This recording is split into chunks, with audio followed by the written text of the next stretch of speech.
leadership coming out of this crisis in Egypt? I think the message from Washington is very clear here, and I think that Washington policymakers are even telling themselves this. There are two things that we haven't seen. We haven't seen the burning of Uncle Sam in Tahrir Square. We haven't seen that Islam is the answer, signs Islam is the answer. And I think that we're telling Israel very plainly and bluntly, stay out of this. The more you meddle, the worse it'll get. Let's back democracy. You're a democracy. You're not the only democracy in the Middle East. You're about to have another one. That can only be good news. Well, our correspondent, who we're not naming for security reasons, joins us live now on the phone from the Egyptian capital. Give us a sense of what's happening in the square now and what sort of military presence are you seeing there? Well, it's another misty morning here in Tahrir Square. People are beginning to wake up. It's difficult to judge or gauge just how many people are in the square, because I presume the majority of the people there actually spent the night there in tents.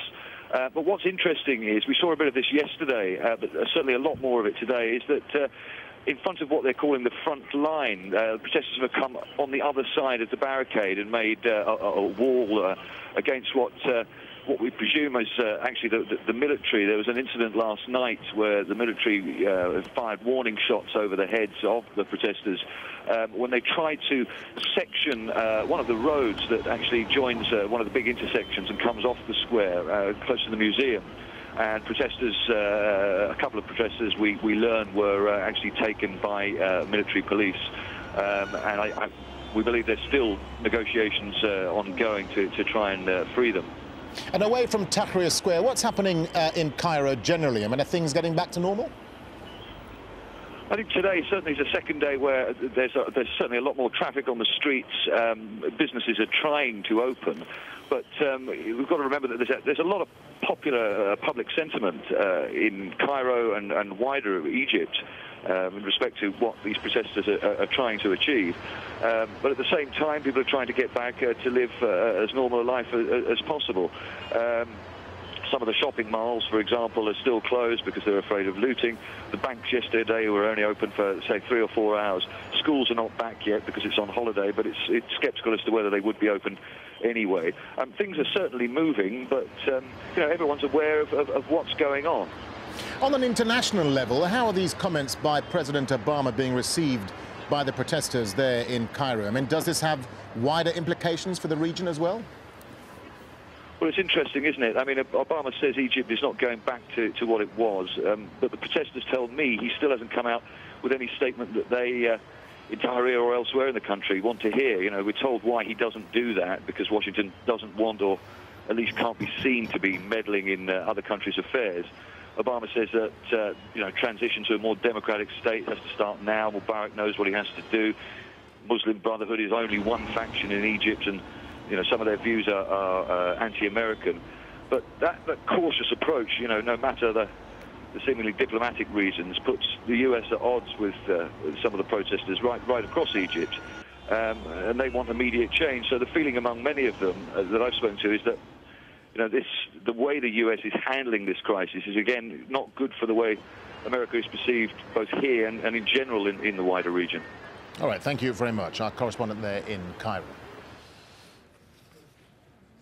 Staying in Egypt, Al Jazeera has received pictures which appear to show protesters being shot. This report by Alan Fisher contains violent images which some people may find disturbing.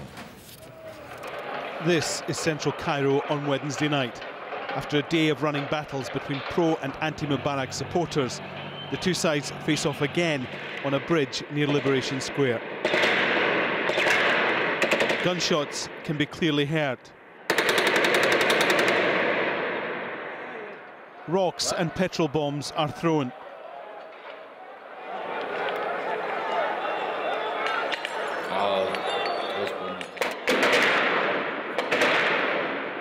As the shots continue, people seem unmoved, but as they get closer and more sustained, they begin to duck.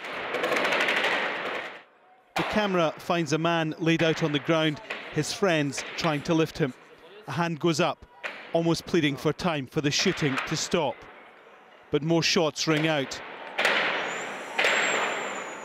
and 2 more people fall to the ground. If we watch in slow motion, at the bottom of the screen, there are bright flashes, where it appears the bullets hit the metal rail of the bridge. These people are anti-government protesters. They claim the shots came from the army. Al Jazeera has no way of confirming their allegations. As those on the bridge run, trying to get a safe distance away, others drag those who fell from the scene.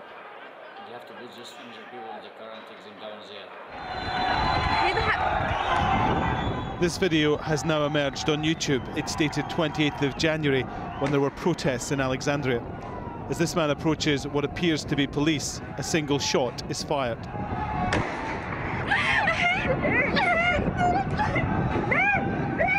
We have no way of knowing if the man survived.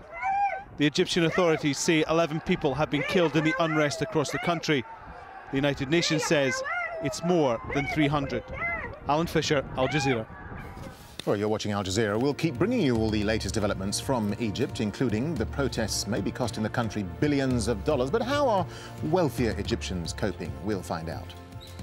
And the T-shirt said all final results are set to deliver a landslide for southern secession in Sudan. More on that. Stay with us.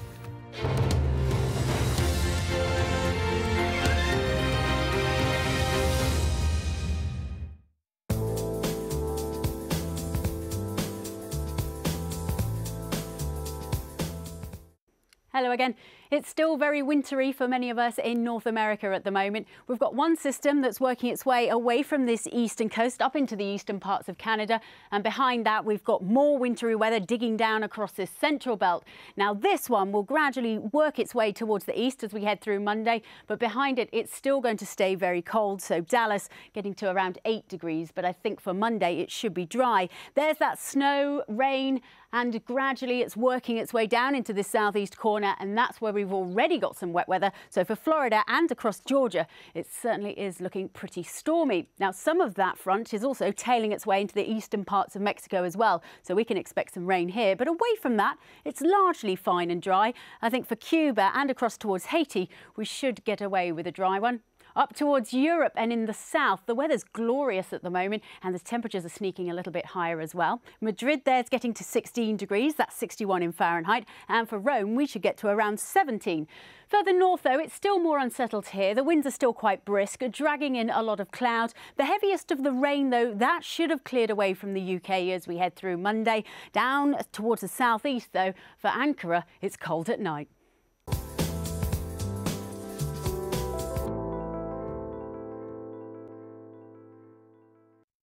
Afghanistan is faced with a huge challenge.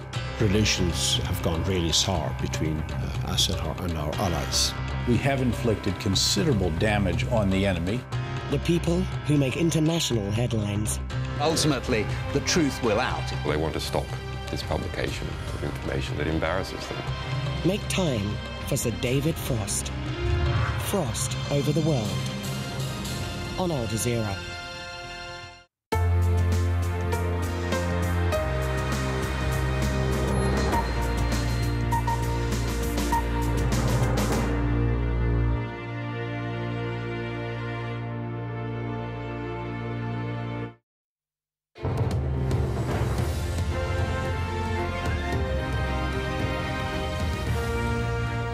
Welcome back. Let's run through the main developments now in Egypt.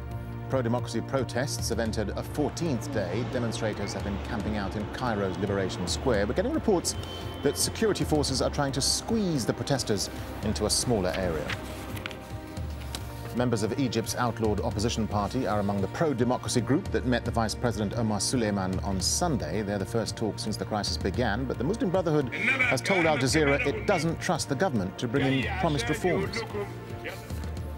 Well, the ongoing demonstrations are costing Egypt millions of dollars every day. Investment bank Credit Agricole estimates the economy has lost at least $3.4 billion since the unrest began. That's $310 million a day. Some bank branches reopened on Sunday, but they were only allowed to open for 3.5 hours, possibly to avoid a run on local banks. The stock market, which was due to reopen on Monday, will remain closed. It lost $12 billion in value in just 2 days before authorities suspended all trading last month. Well, tourism has also taken a hit. 160,000 visitors are reported to have left, with many businesses shut down for days. And as one of our correspondents in Cairo now reports, ordinary Egyptians are starting to feel the pinch. minutes away from the military lockdown near Liberation Square, downtown Cairo is bustling. Banks open for the first time in a week, petrol stations stocked. But everyone here knows it's still not business as usual. Ahmad Arafah has sold newspapers at this very spot for 40 years. Like many we spoke to here, he believes in the principles and aims of this uprising.